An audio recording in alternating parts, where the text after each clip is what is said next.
Essa semana, em meio a tantas notícias que chegaram, e pastor não é de modo algum diferente de qualquer outra pessoa, eu fui assaltado, irmãos, por muita coisa que tomou o meu coração e gerou em mim ansiedade. E eu começava a olhar para toda a situação do mundo, começava a ver as tomadas de decisões que estavam acontecendo nos Estados Unidos, começava a ouvir as notícias de que a Europa agora era o centro de toda essa pandemia, comecei a ver o número de óbitos, que não são tão grandes assim, mas são pessoas que estão perdendo entes queridos, e comecei a ver não só o coronavírus em si, mas outras doenças também, a fome que ceifa milhares de pessoas, a falta de saneamento básico em tantos lugares. Tudo isso, de alguma forma, começa a tomar algumas proporções gigantescas, quando a gente começa a ler essas coisas, a pesquisar essas coisas. E o que nos devia levar muitas vezes à oração e a colocar essas coisas diante de Deus, passa a ser para nós um tipo de gigante que olha para nós e aponta o dedo para nós, dizendo assim: eu vou vencer você. E o tempo todo eu ficava pensando: meu Deus, está chegando aqui em Recife. E de fato a gente fica temeroso com a velocidade que tudo isso está se expandindo no mundo todo. E você começa a ouvir as notícias por meio de WhatsApp, as pessoas compartilhando, textos que são verdadeiros, outros que não são verdadeiros, sem haver uma apuração, sem haver uma confirmação da verdade. Pessoas gerando pânico em outras pessoas. Quase que um anúncio de que o mundo ou todas as coisas estão se acabando. E de fato elas estão, irmãos. A gente que tem a mania de pensar que de alguma maneira tudo isso aqui vai ser para sempre. Porque é um problema muito grande com os nossos olhos, para onde nós temos olhado. E na verdade o que é que tem enchido o nosso coração, que conduz os nossos olhos a de alguma maneira olhar para essas coisas e ter essas coisas como se elas de fato fossem as coisas principais, essenciais, radicais para a nossa vida. E em meio a tudo isso eu fui afundando. E você vai afundando. E eu não tinha tido contato com ninguém que tivesse o coronavírus, mas eu comecei a sentir que eu estava doente. Eu disse assim: meu Deus, eu estou me sentindo gripado, eu acho que minha garganta está doendo, está acontecendo alguma coisa comigo. E eu olhava assim, daqui a pouco eu dei um espirro, eu disse: meu Deus do céu, o que é isso? Sabe, coisas normais que se passam na vida da gente o tempo todo, mas por conta de toda a pressão que está estabelecida, a gente começa a pensar que estamos exatamente nessa mesma situação. Se demorasse mais um pouquinho, eu me auto-internava. Algumas notícias de igreja que a gente acompanha fora do Brasil. Uma igreja que nós visitamos há 2 anos atrás, lá no Texas, uma igreja grande, 6.000 pessoas. E os cultos dessa igreja foram suspensos durante 1 mês, podendo ser por tempo indeterminado. Igrejas presbiterianas nos Estados Unidos, outras igrejas batistas, que literalmente fecharam as suas portas e têm transmitido os cultos. Um dos pastores, lá o pastor da Oak Hill, um dos pastores, o pastor aposentado de lá, que é o Max Lucado, ele mandou uma foto da igreja, e colocou assim uma frase: a igreja está vazia, mas os nossos corações estão cheios de Deus.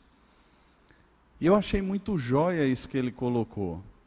Eu perguntei à prima de Beta, que faz parte dessa igreja, ela disse que o marido dela, que trabalha na parte de transmissão também, ele tem computado um número enorme de pessoas que estão acompanhando os cultos pela internet. Enorme, maior do que a membresia da igreja. O próprio presidente dos Estados Unidos instituiu hoje, nesse domingo, como sendo um dia de oração pela América, pelos Estados Unidos. E a gente vai percebendo ações assim sendo tomadas e a gente vê que, de fato, a coisa é séria. É muito maior do que a gente possa gerenciar. Não se sabe ainda as consequências futuras disso aí. Antes, no passado, achavam que o Zika vírus era algo que atingia as pessoas no momento e depois passava. Depois passou-se a constatar que os sintomas duram muito mais do que aquele tempo. A gente não sabe as consequências disso.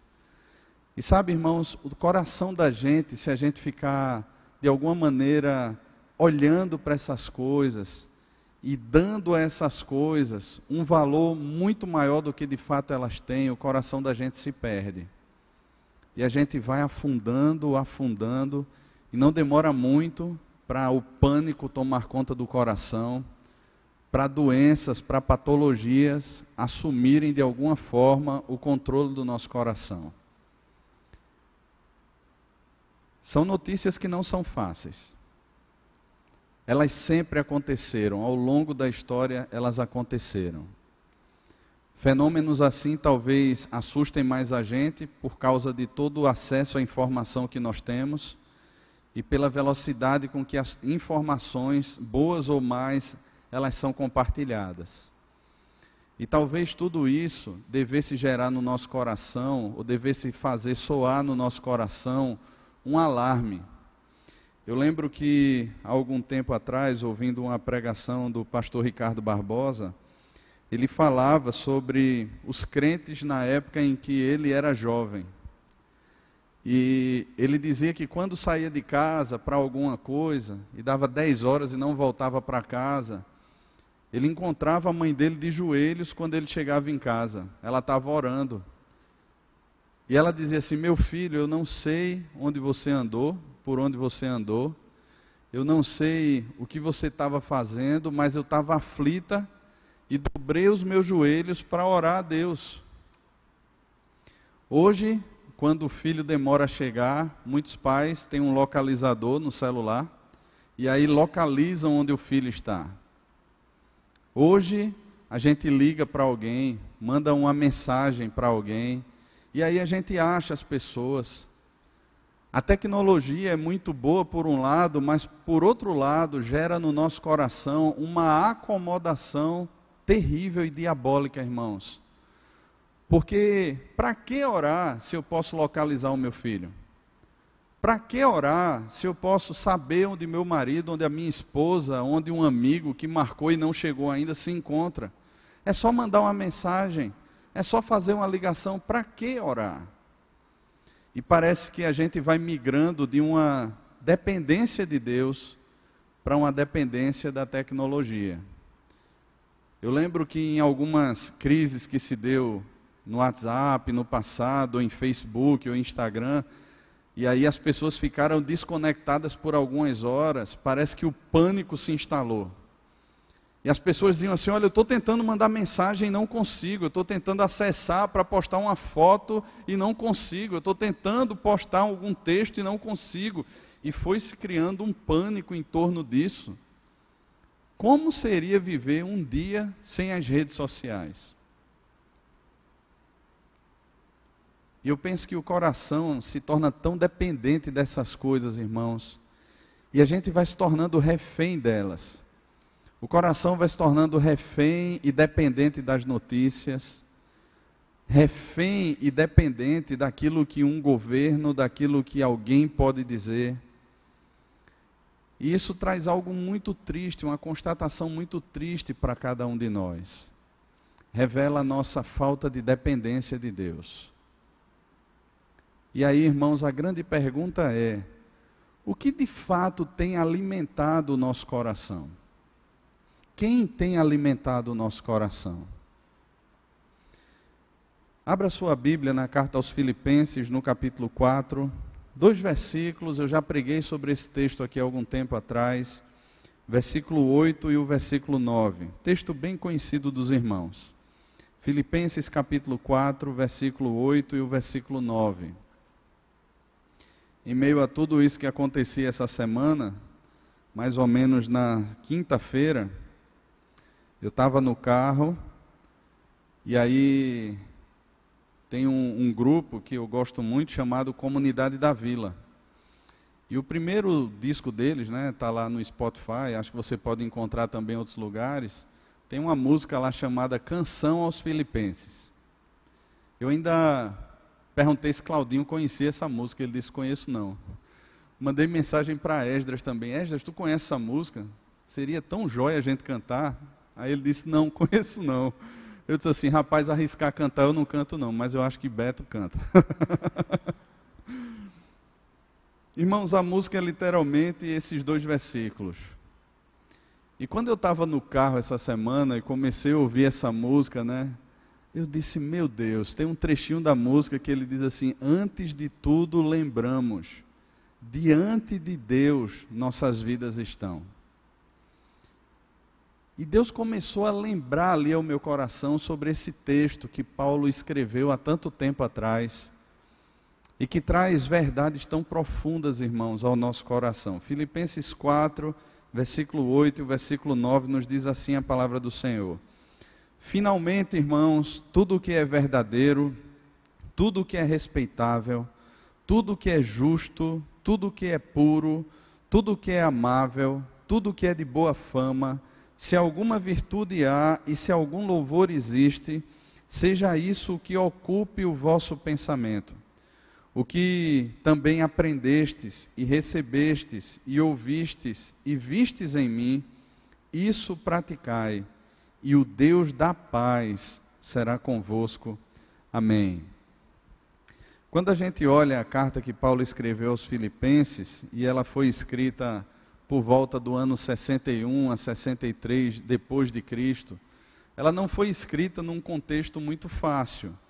O apóstolo Paulo escreve essa carta junto com 3 outras cartas, a carta de Filemon, a carta aos Efésios e a carta aos Colossenses, e ele está provavelmente no final da sua primeira prisão em Roma.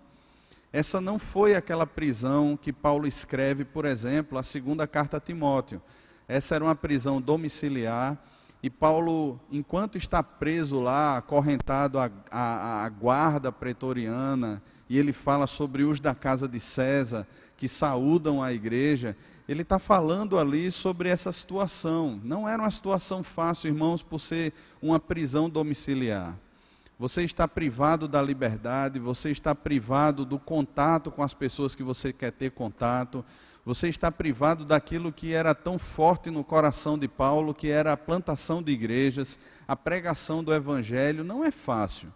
E principalmente porque você tem sentenças muito graves que pesam contra você por causa da pregação do evangelho. Havia um anúncio que o cristianismo era um tipo de reino que disputava com o Império Romano, que não era um reino celestial, que não era um caminho onde as pessoas honravam os seus líderes instituídos aqui na terra, mas havia toda uma provocação de que era um caminho de insurgência, um caminho de rebelião, um caminho que tomaria das mãos dos Césares romanos todo o seu poder, todo o seu domínio. Então era uma ameaça ao império. E os cristãos passaram a ser perseguidos, e principalmente aqueles que encabeçavam para eles, né, todo o movimento cristão, deveriam ser presos e executados.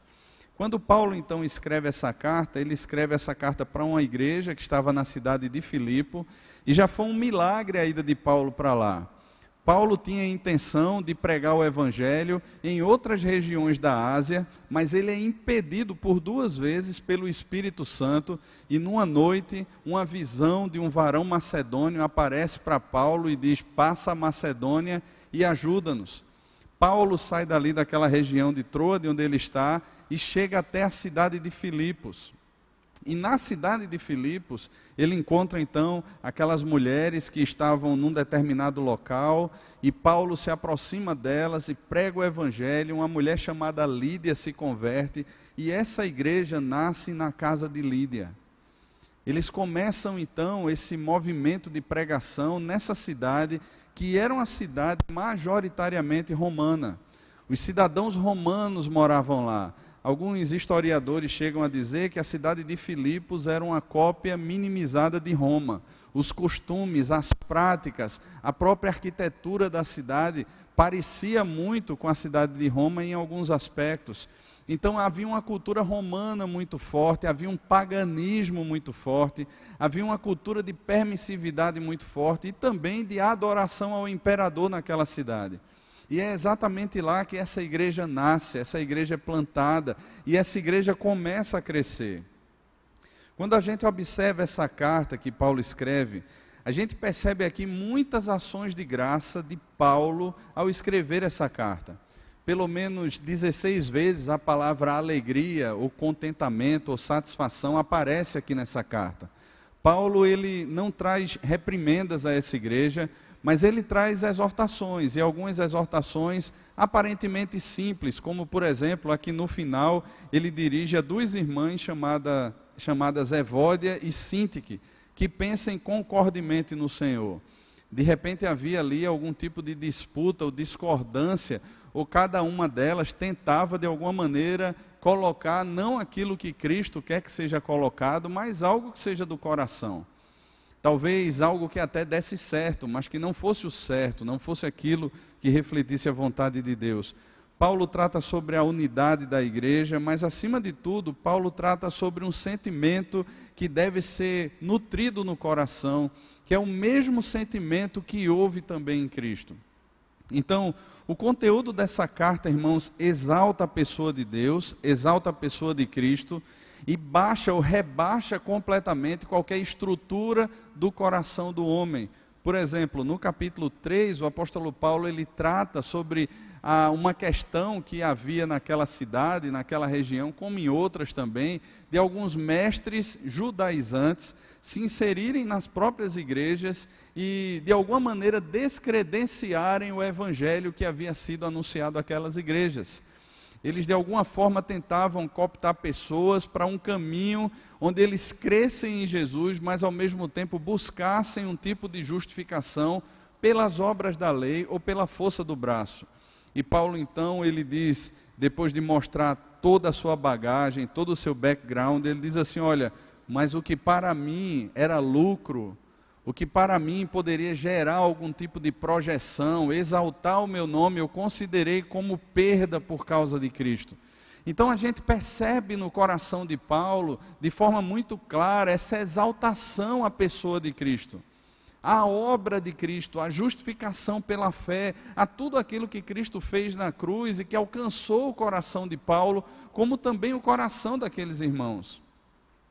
Entretanto, irmãos, ao finalizar essa carta, o apóstolo Paulo, de forma muito pastoral, ele sabe que existem riscos reais à nossa fé, assim como existia a fé daqueles irmãos. Existem riscos.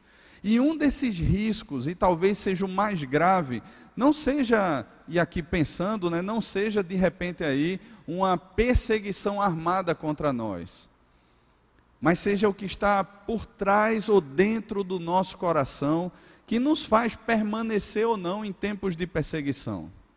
Então, quando ele está aqui finalizando essa carta, ele diz que tudo que é verdadeiro, tudo que é respeitável, tudo que é justo, tudo que é puro, tudo que é amável, tudo que é de boa fama, se existe alguma virtude, se algum louvor existe, seja isso o que ocupe o vosso pensamento.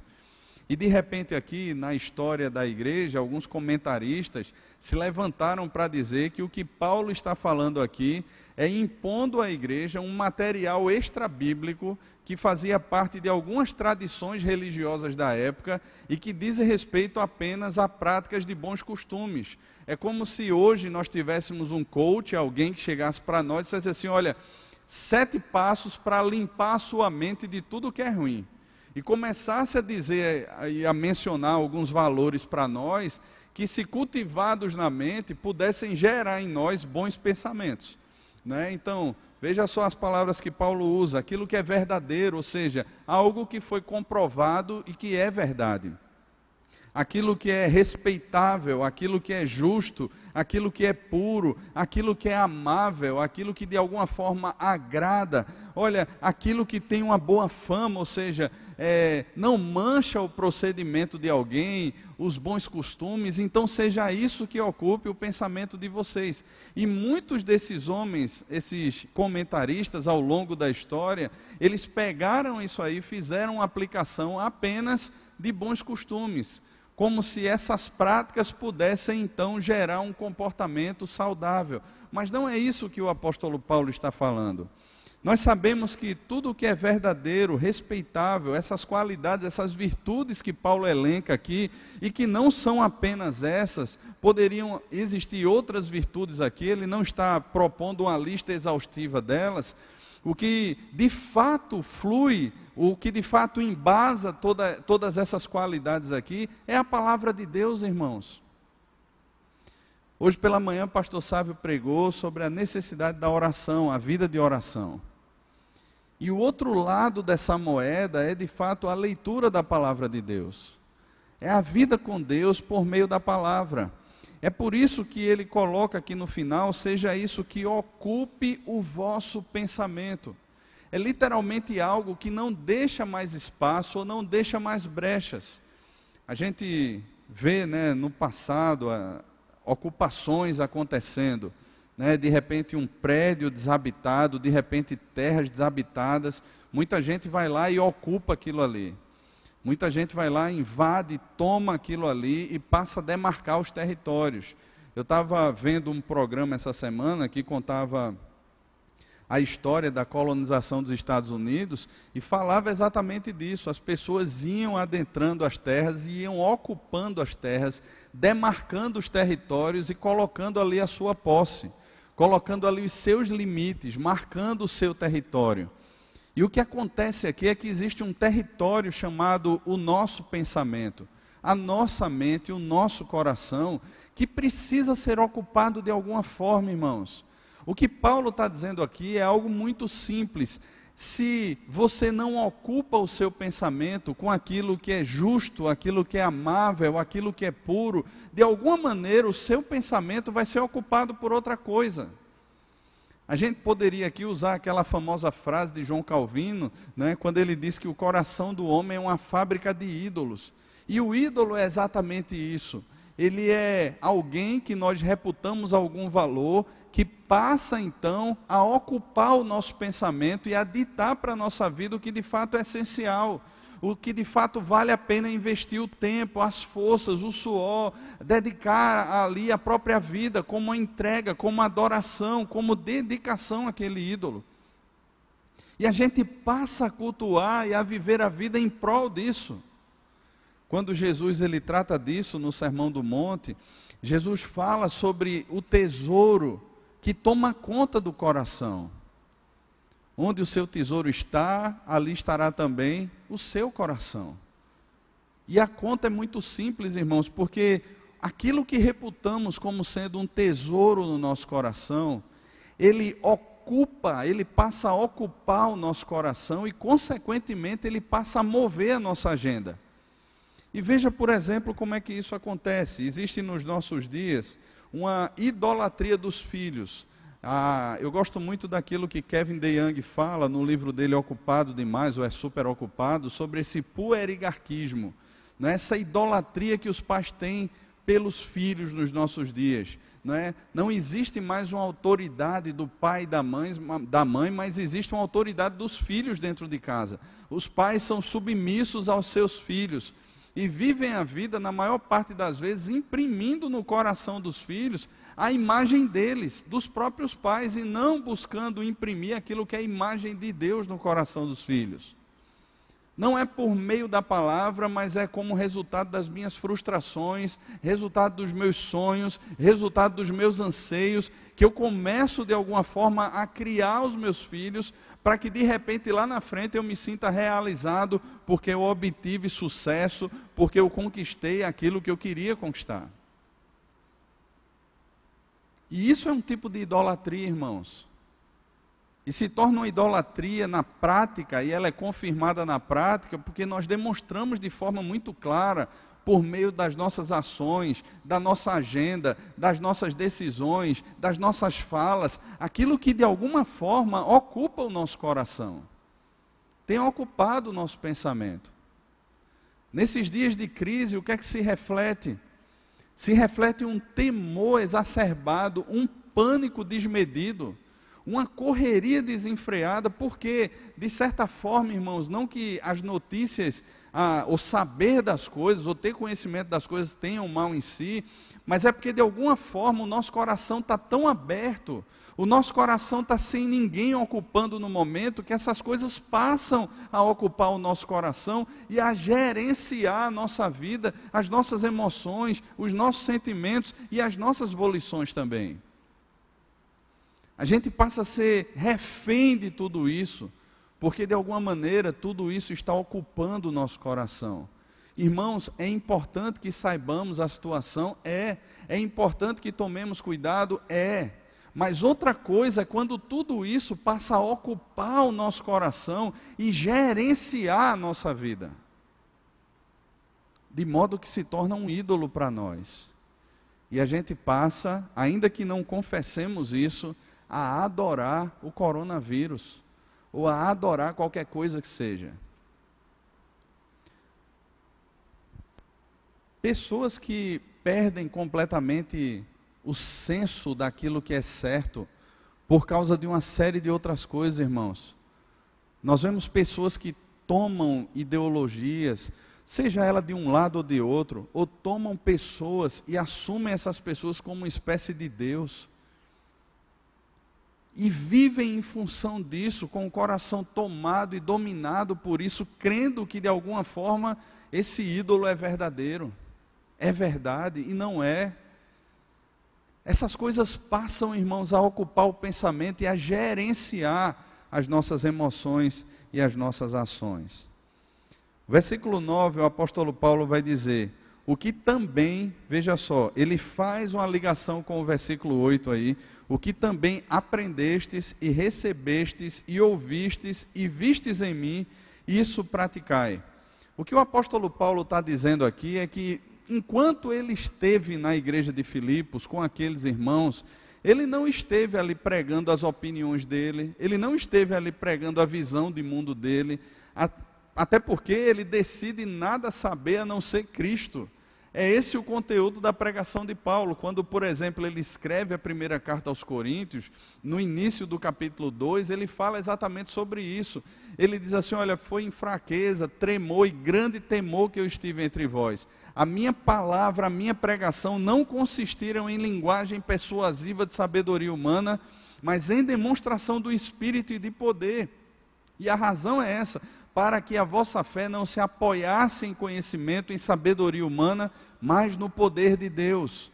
Quando ele se reúne ali com os presbíteros de Éfeso, lá no capítulo 20 da carta do livro de Atos, ele fala sobre o conteúdo da pregação dele. Olha, eu estive entre vocês e não deixei de anunciar coisa alguma que não fosse proveitosa. Ele anunciava a palavra de Deus. Esse era o conteúdo da palavra de Paulo, irmãos. A palavra de Paulo, ela tinha poder porque ela era para a palavra de Deus. Hoje pela manhã, mais uma vez, falamos sobre isso na escola dominical. Nós finalizamos hoje o estudo sobre a Escritura e fizemos questão de falar sobre isso. Aquilo que dá autoridade a qualquer pastor não é o paletó, irmãos. Não é o fato dele ter um REV ou um PR na frente do nome dele. Não é o fato dele ser institucionalmente ordenado. O que dá autoridade a qualquer servo de Deus, seja pastor, seja um discipulador, um líder de grupo pequeno, um líder de ministério, é a palavra de Deus. É a exposição da palavra de Deus. A autoridade não está sobre a pessoa em si, mas a pessoa só tem autoridade à medida que expõe a palavra de Deus. E é por isso que Paulo diz aqui, aquilo que vocês aprenderam, receberam, ouviram e viram em mim, isso praticai. E isso é muito sério, irmãos. Porque nós temos aqui alguém que está dizendo assim, olha, imite a minha vida. Porque ele sabe a quem ele estava imitando. Façam aquilo que vocês viram em mim. Aquilo que vocês aprenderam de mim, que vocês ouviram de mim. Isso vocês pratiquem também, ponham em prática. E sabe, eu fico pensando aqui, se de alguma maneira nós discipulando alguém, caminhando com alguém, em meio a todas essas crises, mas não só essa agora, em meio a todas as situações que a gente vive ao longo dos dias e dos anos, a gente de alguma maneira tem autoridade para olhar para as pessoas e dizer assim: olha, aquilo que vocês têm ouvido de mim, aquilo que vocês têm visto em mim, aquilo que vocês têm aprendido de mim, pratiquem isso. Porque, irmãos, se nós olharmos para a nossa vida e não percebermos de forma clara esses aspectos da palavra de Deus na nossa vida, essa paixão, esse apego, esse zelo, essa consciência a quem nós pertencemos, de quem de fato somos filhos, quem de fato tem guardado a nossa vida, para onde estamos caminhando, as garantias que temos cravadas no nosso coração por meio da palavra, que certificam de que para onde nós vamos. Irmãos, se nós não temos certeza de tudo isso, se a nossa vida não é reflexo da imagem de Cristo, irmãos, como podemos dizer para as pessoas? Como podemos?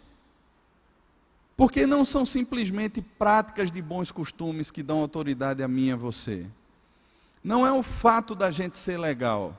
Não é o fato de nós termos algumas afinidades, gostarmos de algumas coisas. Não é o fato de repente, alguém proporcionar para outro algum tipo de bem-estar. Não são essas coisas, irmãos. Mas o que de fato deve ocupar o pensamento, e aquilo que nesse momento deve ser ensinado, é fruto daquilo que de fato é a palavra de Deus. Porque é isso que vai guardar o pensamento. É isso que vai produzir no nosso coração uma fé madura. Uma fé que em meio às lutas, que em meio às provações, ela não vai olhar para o outro como sendo uma tábua de salvação. Ela não vai lançar sobre o outro suas esperanças, suas expectativas, mas ela vai olhar para Deus nesse momento. Porque toda instrução e toda prática é fruto dessa vivência, desse relacionamento com Deus que acontece por meio da palavra de Deus. Hoje pela manhã eu contava um exemplo lá na classe de escola dominical. E algumas coisas assim são interessantes, né? Os filhos vão se tornando adolescentes. E quando vai chegando nessa fase, é normal muitos pais dizerem assim, né? Meu filho não me ouve mais, está ficando rebelde, isso e aquilo outro. E a gente começou a experimentar um pouquinho disso lá em casa. Mas foi interessante que num determinado momento parece que a chave virou. E a gente começou a perceber, principalmente a filha da gente, mais apegada, mais carinhosa, chegando mais perto, abrindo o coração, querendo conversar, querendo aprender. E nós tivemos uma conversa lá em casa, né? O que é que tem acontecido? A gente tem percebido isso. E uma das constatações, irmãos, que a gente teve, assim, pensando sobre isso, é que, de fato, ela começa a ver que a caminhada que a gente busca ter não é uma caminhada onde de alguma maneira é o nosso pensamento, é aquilo que nós queremos, de repente aí por conta de algum trauma ou de repente por conta de alguma expectativa que nós temos, que está sendo ensinado a ela. É como se ela fosse ali como aqueles cristãos de Bereia, que começam a confrontar escritura com escritura para ver que se de fato as coisas são assim. E nesse processo, irmãos, os filhos começam a confrontar a vida com aquilo que é ensinado. E era isso que ela estava fazendo. E a gente começou a perceber que ela estava se chegando a gente, não como um olhar do pai institucional que está ali, mas do pastor agora. Mas não é o pastor institucional da igreja, mas é o meu pai, que também é o meu pastor. Que eu posso abrir o coração, falar dos meus medos, e que não vai chegar para mim e dizer assim, simplesmente, olha, não é tempo disso, de você pensar nisso. Mas que vai chegar e trazer razões bíblicas do porquê que as coisas são assim. E é um exercício que a gente falha muito, irmãos, e a gente está aprendendo esse caminho. Mas a gente vê os pequenos frutos que são dados, e é exatamente isso que Paulo está dizendo, porque aquilo que as pessoas veem em nós é confrontado pela palavra. E sabe, eu fiquei pensando, eu disse assim, Deus, Terça-feira eu dei aula lá no discipulado, e a gente estava falando sobre fé no Senhor, sobre o poder que é do Senhor, que nós simplesmente não temos controle de nada, nem nós temos poder algum em nós, mas que essas coisas são reflexos do Senhor, que submetem a nós, a criação, não porque a criação está nos vendo, mas porque está vendo o Senhor. E agora eu estou aqui com medo. E de alguma maneira o medo é como se começasse a descredenciar você nesse momento. Não é porque você deixa de ser filho. Não é porque Deus tirou a mão sobre você ou revogou tudo aquilo que Ele disse que você era.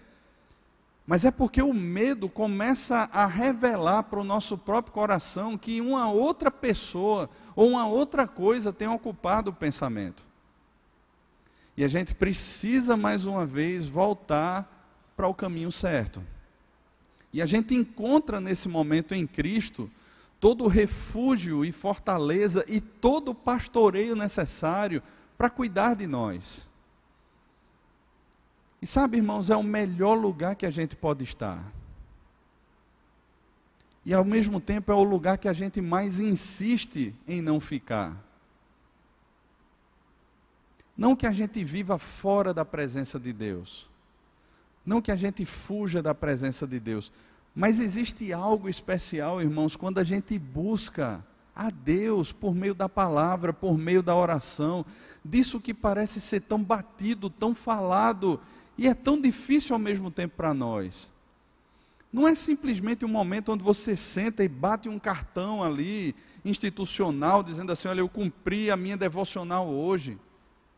Mas é aquele tempo especial onde, enquanto Deus não crava toda essa verdade no nosso coração e não muda as nossas perspectivas, a gente não abre mão, a gente não sai de lá. E aí entram outras disputas no coração, porque talvez o trânsito até o trabalho e tantas outras demandas que a gente reputa como sendo extremamente importantes estejam nos arrastando. Mas a gente precisa ter tempo com Deus, irmãos. A gente precisa aprender a meditar na palavra de Deus. E fazer com que essa palavra tome de fato o nosso pensamento, ocupe todas as áreas do nosso coração, tome posse literalmente da nossa mente e assim conduza a nossa visão, o nosso coração.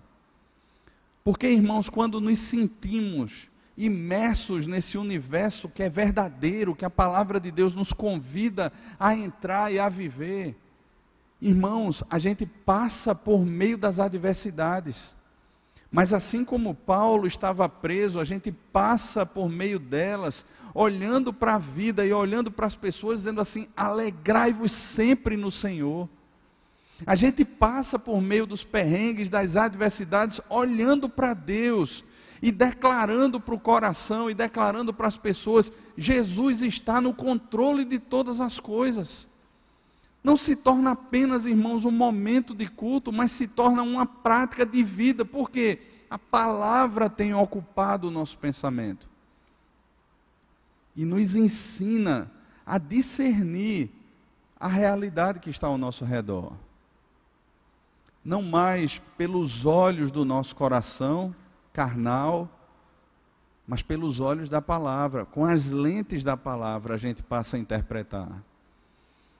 E aí existe um resultado, irmãos.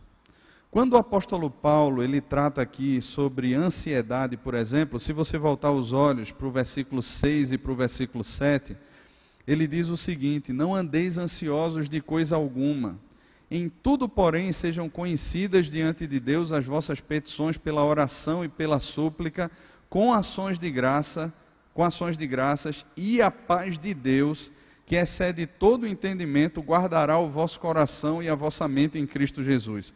É muito linda essa expressão, e a paz de Deus, porque veja, existe a paz com Deus, que é conquistada por meio de Cristo Jesus. Nós éramos inimigos de Deus e passamos a ter paz com Deus, por meio de Cristo, e aqui ele fala da paz de Deus. E a figura que é traçada aqui é como literalmente um sentinela que se põe à porta do coração, armado, chamado paz de Deus, que não deixa a ansiedade tomar conta do nosso coração.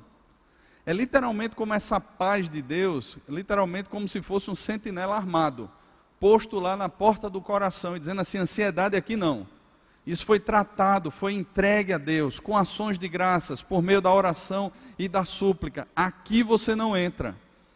Entretanto, irmãos, no versículo 8 e no versículo 9, ele amplia essa questão, amplifica essa questão. Ele não fala da paz de Deus apenas, ele diz, e o Deus da paz será convosco. Não é simplesmente o sentinela da paz de Deus, armado até os dentes, na porta do nosso coração, guardando o nosso coração da entrada da ansiedade. Mas é o próprio Deus da paz conosco, irmãos. É o próprio Deus da paz. Porque a nossa mente, o nosso coração, o pensamento estão guardados na palavra de Deus. O próprio Deus, irmãos, está conosco. É como se o Deus da paz viesse guardar o nosso coração. E de alguma maneira, irmãos, não permitisse que o nosso coração fosse assaltado, assolado pelas coisas desse mundo. Pelas tragédias, pelas pestes, pelas catástrofes. Ainda que a gente possa passar por tudo isso. Ainda que o mal se instale na nossa casa, venha sobre a nossa vida, nós podemos ter essa plena convicção que o Deus da paz está conosco. Não é um simples resultado ou produto de algo que a gente possa produzir pela força do braço. Você pode se cercar de todos os cuidados que têm sido ensinados por aí, que são bons. Você pode se guardar de tudo, você pode ficar em casa, sentado lá, assistindo na sua TV o culto. Você liga lá, fica lá no telão, confortável, liga o ar-condicionado no seu quarto, beleza, está tranquilo. Mas basta de repente você abriu a janela e o vizinho de cima deu um espirro, a sua paz foi embora. Foi embora. Não é circunstancial. Mas é o próprio Deus da paz, mesmo em meio às prisões, à falta, às doenças, às circunstâncias mais adversas, conosco. Conosco. Irmãos, que promessa maravilhosa. Que promessa maravilhosa. Você não está nas mãos de qualquer pessoa, irmão. Você não é órfão lançado nesse mundo simplesmente para viver e garantir a vida pela força do seu braço, porque não tem ninguém por você. Existe um Deus da paz que está conosco e quer ser percebido. Agora, para que Ele seja percebido, se aprofunde nisso aqui. Não abra mão disso aqui. Não abra mão da palavra de Deus, não abra mão da oração, não abra mão da meditação na palavra de Deus. Não abra mão da contemplação, não deixe de perceber Deus. Porque se a palavra, se o Senhor deixar de ocupar o seu pensamento, saiba que outra coisa vai ocupar. E aí a sua paz foi embora. Não porque o Deus da paz se ausentou, mas porque você deixou de perceber o Deus da paz. E a nossa vida se torna um caos. Porque a gente acha que de alguma maneira agora depende de nós. E pode ser garantida, e pode ser executada pela força do nosso braço. E no final das contas você vai falir, vai ficar ansioso, vai entrar em depressão, vai se afundar, porque você não consegue dar conta. Não consegue. Está na hora de buscar a Deus, irmãos. Está na hora de buscar a Deus, entregar o coração a Deus, entregar as causas a Deus e descansar no Senhor. Está na hora de nutrir no pensamento aquilo que é palavra de Deus e viver a paz do Deus da paz que está conosco. Nesses tempos tão difíceis, irmãos, a palavra de Deus nos chama a isso, a guardar o coração em Cristo, em saber que antes de tudo, diante dele, a nossa vida está. Para que não haja em nós temor diante do que há de vir. A paz que só Deus nos pode dar, sempre há de nos guardar em Cristo Jesus. Amém, irmãos? Não são palavras minhas não, viu? Faz parte lá da música que eu falei. Por isso que é bonito. Vamos orar? Feche os seus olhos, curve a sua cabeça. Irmão, você está em paz? Você está em paz? Você está precisando de paz? Você está precisando de descanso? Você está cansado? Você está olhando para isso tudo e está percebendo o tamanho do gigante? E isso tem deixado você aflito? Tem gerado medo no seu coração? Está na hora de voltar os olhos para o Deus da paz. Está na hora de orar, suplicar, consagrar, entregar e desfrutar dessa paz. Essa paz que excede todo entendimento e que guarda o nosso coração em Cristo Jesus. Senhor, nós louvamos o Teu nome, Pai, por Tua providência, que revela para nós a fidelidade de um Deus que é fiel, de um Deus que não muda, de um Deus que não é conduzido pelas circunstâncias, mas que faz todas as coisas conforme o conselho da sua vontade. Senhor, nos ajuda a crer, nos ajuda a descansar, a esperar e a desfrutar dessa paz que só o Senhor pode dar. Abençoa, Senhor, nosso coração, aqueles que estão em casa, que de alguma maneira, Pai, se encontram aflitos, temerosos. Pai, que todos nós possamos buscar ao Senhor e ter conosco essa percepção, essa consciência clara de que o Deus da paz está conosco. Obrigado, Pai, por essas certezas que são tiradas da Tua palavra. Que o Senhor nos ensine a buscarmos o Senhor por meio dela e a conhecermos o Senhor cada vez mais e assim, Pai, desfrutarmos cada vez mais da Tua presença, que é magnífica, que é tremenda e que guarda o nosso coração, que supre as nossas carências, necessidades e que nos enche de uma viva esperança. No nome de Jesus, Pai. Amém. Amém.